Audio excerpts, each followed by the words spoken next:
Here's more wrestling news for May 24th, 2021. And your headlines for this afternoon include: Keith Lee comments on what's next for him, WWE's likely direction for Intercontinental title on SmackDown, released WWE star claims WWE denied her release because they didn't want her to go to AEW, how AEW are conditioning their fans, RVD instructed to say he was actually related to Jean-Claude Van Damme, Charlotte Flair has a message for her haters, details on SmackDown's Roman Reigns' alleged beef with Ric Flair, Dana Warrior calls out Dark Side of the Ring for being smut and filth, and more. We're starting this video with Keith Lee, who hasn't been around since February when he was supposed to be in line for a United States title victory and subsequent defense at WrestleMania. Since being called up, the Limitless One has had stop-start pushes, and his latest absence has left fans wondering what's next for the former NXT champion. When a fan asked Lee just that on Twitter, the Raw superstar admitted that even he doesn't know what's happening with him, adding, "Only time will tell." Lee enjoyed an impressive run in NXT and a strong push to the top of Raw when he first joined the Red brand last year, but now the former champion is uncertain about his future, and for good reason. SmackDown news next, and on last Friday's show, Intercontinental Champion Apollo Crews retained his title against Big E, Kevin Owens, and Sami Zayn. That win came thanks to a big assist from the returning Aleister Black, and after dispatching of 3 very game opponents, we have an idea of what's next for the Nigerian-American superstar. Speaking on Wrestling Observer Radio, Dave Meltzer explained that Kevin Owens will be next in line for a title opportunity, as Big E will be focused on Black, who attacked him upon his return last Friday. As for Zayn, it's unlikely WWE would do a heel versus heel feud with Crews, leaving Owens as the sole man to go against Crews. Whether this means a title win for Owens remains to be seen, but it's good that the phenomenally talented former Universal Champion will be getting this opportunity. AEW news, and though Ty Conti has made a splash into the All Elite promotion, her move from WWE to AEW could have come much sooner. Speaking on the AEW Unrestricted podcast, Conti claimed WWE repeatedly denied a requested release, fearing she'd go to AEW, and told her exactly that. Conti explained that at the time she didn't know anyone in AEW, but WWE insisted on keeping her, even saying they'll pay for her to sit at home rather than join the competition. Of course, Conti was eventually released and did join AEW, where she says she's much happier, which has helped her improve in the ring, and time will tell whether an AEW Women's World title reign is in the stars for the Brazilian former superstar. Back to WWE, and lately the company has been in a legal battle with NFL Kansas City Chiefs player Chris Jones over the name Stone Cold. Jones has a soda line, Stone Cold Jones, which WWE argues is too close to their trademarks for Stone Cold Steve Austin, though Jones' company has said there is no confusion between their soda name and WWE's trademark. Now, the two parties will have longer to settle matters, as on May 21st, WWE filed a motion to suspend legal proceedings for 60 days, giving both parties more time to negotiate a settlement.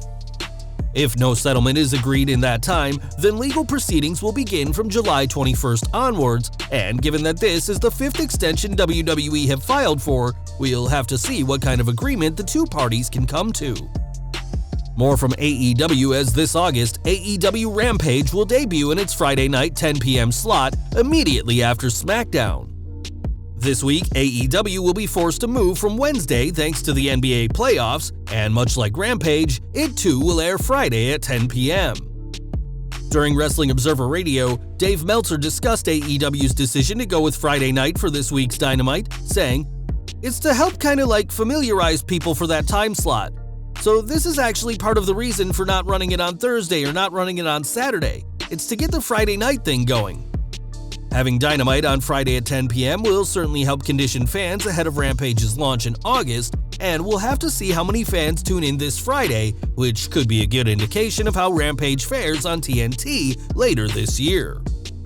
One person fans shouldn't expect in AEW is RVD, who became a WWE Hall of Famer after a lengthy career that began in the 1980s. During his recent WWE Icon special, Van Damme discussed the origins of his wrestling name and how promoter Ron Slinker encouraged him to lie about his ties to action star Jean-Claude Van Damme. "When I'm down in Florida in 91 and 92, Ron Slinker is running the Tampa Sportatorium. Ron Slinker said that he thought I looked like this actor Jean-Claude Van Damme, who was very over. Ron Slinker told me to tell people that I was his cousin. He wanted me to sound like I had a Belgian accent." Van Damme, the wrestler that is, said he was embarrassed to pretend to be related to the Street Fighter and Bloodsport star, but did it anyway. And though the two aren't related, RVD has the Belgian actor to thank for his iconic ring name. It's no secret that Charlotte Flair has plenty of haters in the wrestling world, with many fans believing she's only had success because of her last name. On Sunday, Flair posted a ripped selfie with a message to those haters, saying not everyone deserves to know the real you, and said let them criticize who they think you are. Not only is Flair bombarded with claims of nepotism, but fans have recently accused her of having cosmetic surgeries to enhance her appearance, a claim refuted by her fiancé Andrade. The 13-time champion is currently in a feud with Raw Women's Champion Rhea Ripley, with a match expected between the two at Hell in a Cell. And the Queen isn't going to let any of her haters get her down. NXT news, and for weeks, Ted DiBiase has tormented Cameron Grimes, most recently distracting Grimes during last week's NXT, which cost him a match against Jake Atlas. It seems WWE has something very interesting planned for the storyline between the two, and that will reportedly involve DiBiase's iconic $1 Million Championship. That's according to Andrew Zaharian, who spoke on the Matman Pro Wrestling podcast and who said that the plan is for the Bejeweled title to appear during this week's NXT. He explained that their feud will be of old money making methods versus Bitcoin and cryptocurrency, though it's unclear how the title will be involved or how DiBiase will be able to defend it. After being introduced in the 1980s when he failed to beat or buy the WWF title from Hulk Hogan, many names have been $1 Million Champion, including DiBiase's son Ted Jr., Virgil, and even Steve Austin. And soon, Cameron Grimes may be the next superstar to hold the expensive title. Last month, former WWE 24/7 champion Bad Bunny impressed WWE fans with his performance at WrestleMania, and now he's added 3 more music awards to his trophy cabinet. At the Billboard Music Awards, Bunny won the award for Best Latin Album, Best Latin Song, and Best Latin Artist, and with these awards making him one of the most successful Latin rap artists of all time, it's not hard to see why WWE did business with him. In WWE, there's few names more respected than Ric Flair, but despite being a 2-time Hall of Famer, even the Nature Boy has some people he looks up to. It wasn't too long ago that rumors circulated that Roman Reigns had lost respect for Flair, especially after Rick had a legal issue with WWE over the name The Man, which Flair believed WWE should have paid him to use for Becky Lynch. Speaking to Conrad Thompson recently, Flair discussed the matter and the rumors that younger superstars had lost respect for him. He said, "I was concerned that I had lost the respect of Roman Reigns. When that whole The Man thing went upside down, I had to file the trademark, and whatever transpired, it means nothing now. I walked right up to him and said, 'Hey, it means a lot to me. You want the kids to look forward to you coming, not here he comes again.'" Flair said that he pulled the tribal chief aside to make sure there was no heat between them, and the two world champions do indeed have nothing but respect for each other.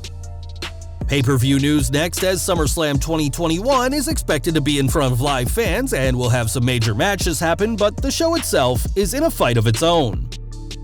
Recently, Manny Pacquiao confirmed a return to boxing to fight Errol Spence Jr., and with that huge match happening in Las Vegas just one day before SummerSlam, this may affect whether WWE chooses Las Vegas as its pay-per-view location. If they do, SummerSlam goes from being the city's #1 show to a distant second, and we'll have to see if WWE chooses the city's Allegiant Stadium with a 60,000-seat capacity as their host for the biggest party of the summer.